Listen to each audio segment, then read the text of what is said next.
ఇంద్రలోక భవనాన్ని ఈడ్చుకొచ్చి గదిలో మార్చి మళ్ళీ కట్టారో ఏమో మాయజాలము తెలుసు మంత్రగారడి తెలుసు రెంటి కన్న ఇది ఇంకోటేమో నీలాకాశం నేలాకొస్తే ఇట్టాగే ఉంటాదో ఏమో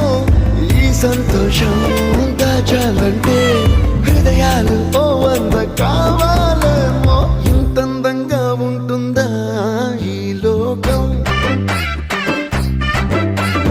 ఇన్నాళ్ళు ఈ మనసుకి తెలియాలేదే పాపం